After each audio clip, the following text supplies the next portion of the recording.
Will Smith's genie isn't bad.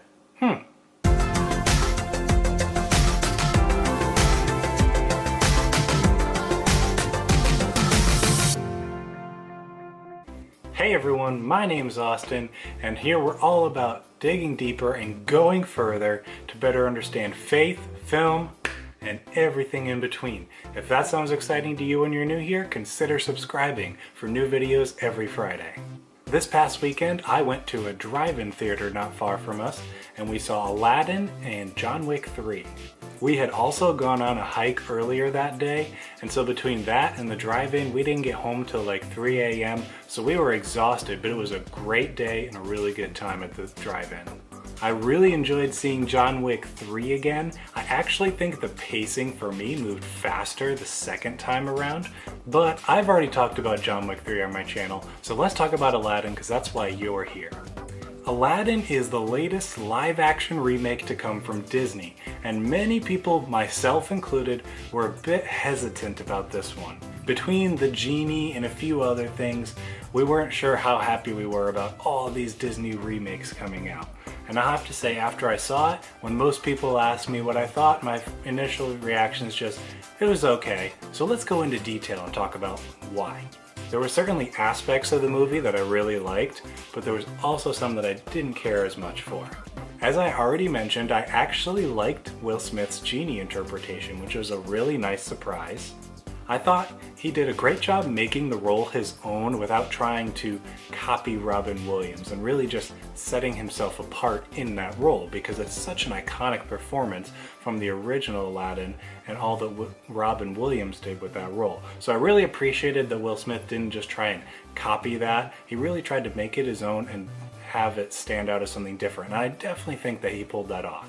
I still think I prefer Robin Williams' performance just because it's the original and I have a lot of nostalgia for that, but I will not knock Will Smith for trying, and he did a good job, I think. As far as the other main characters go, Naomi Scott did a good job as Princess Jasmine, and I hope I'm pronouncing this right, Mina Masood was Aladdin in the movie. I thought he did okay. He didn't really jump out at me as, you know, a standout performance. It just kind of was like, yeah, he did okay, if you understand what I mean by that.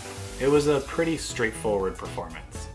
Now, another one I hope I'm pronouncing correctly, Marwan Kenzari played Jafar. And this was one of the aspects of the movie that I was probably most disappointed with. I didn't think this was a good interpretation of the character.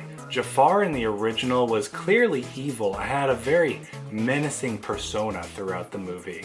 But this one just didn't have that same presence and magnitude, I thought. It was just like, oh, I'm Jafar, I'm the bad guy. And it wasn't really, you know, it didn't bring that feeling of menace and evil that I thought the original Jafar had. From the beginning, you can tell there's something wrong with this guy, and his just all-around character feels, you know, he is the bad guy. But with this new one, it was just like, he just almost felt like a guy trying to be the bad guy. He didn't come across as a bad guy, and I didn't really care as much for that with the interpretation. It didn't make his performance as the villain as memorable as I think the original Jafar is. As far as music goes, I think all of the original songs were well done. They kind of freshened him up. Will Smith put his own spin on his genie songs, and the other ones were good too. They also added a few new songs. I wasn't quite as crazy about these. My least favorite was probably the one that Jasmine sings towards the end of the movie when she's being forced to marry Jafar. I thought that whole sequence kind of just felt out of place. The cinematography that they used for it was inconsistent with the rest of the movie. They did a lot of stuff with the camera that I didn't really pick up on throughout the rest of the movie, so maybe a second watch through and it was consistent, but from my first viewing I didn't think it was as consistent with the rest. It did some weird spinning things, and you know, I didn't like it as much with what they did with the cinematography for that song. I also thought that the female power message of the song was poorly conveyed and over the top. And as I mentioned at the beginning of the video, I saw John Wick 3 again after because it was a double feature. And I thought Halle Berry's Sophia just, I don't know if it was because I saw these back to back or just seeing it again and it was all fresh in my head, but Halle Berry's Sophia character I thought was a much better portrayal of what a powerful female character can be.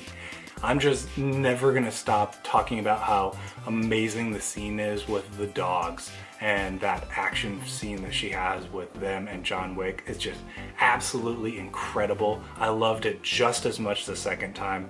I need to talk about Aladdin again. I'm getting off on a tangent. It was really neat nostalgia-wise going back to Aladdin and seeing a live-action interpretation, seeing the practical sets and practical effects that they actually relied on quite a bit throughout the movie. I really appreciated that because some of these Disney remakes have been kind of overutilizing the CGI and green screen kind of stuff, and it's really cool in a live action remake to actually see a lot of live action, especially in the set pieces. They were really well done and detailed, I thought. The only minor complaint I have with that is a lot of the characters look too clean. It's like they kind of were in their trailers getting dressed and just walked out onto the set. And for me, I mean, the movie takes place in a desert, so these people should be at least dusty or something, a little dirty, but it looked like they just kind of walked out of their dressing rooms and were on set and recorded. So that was just a minor complaint that I had. I appreciated how they maintained but also updated some of the themes that the movie presents. I liked how, again, Aladdin has to recognize that you don't need a social status or to be high up on the hierarchy to be significant. That even someone just in any kind of role, be a higher or lower position in society, they have significance and you can have a fulfilling life. And he doesn't need to put on this facade of being a prince for everyone to notice him. You can stand out as who you are. You don't have to put on a fake face to present yourself as someone that you're not. Be the real you. I liked how Genie even got a little bit of a character arc in this one. We got to see him in the beginning, and it's kind of confusing because you're like, wait a second, he's a genie. Why is this guy telling the story to these kids? And then it comes back later on that he actually, just like in the original, gets, you know, freed by Aladdin at the end of the movie. And I really liked how they kind of reincorporated that and gave him a little bit more backstory and purpose in the movie rather than just being the genie. I mean, he's awesome as the genie, but it's really cool to just have more depth to his character. All that to say, I would always recommend that you see a movie for yourself and to make your own opinion on it. These are just my thoughts that I enjoy sharing here. I hope you have enjoyed listening to me share about Aladdin. That is a loud lawnmower. I just got back into using my Facebook page that I used to use for a blog before I turned all of this into a YouTube channel. I'm going to be posting about it throughout the week to kind of share some insight and behind the scenes as to what's coming next on my channel. If you want to check that out, I will link to it in the description for this video below.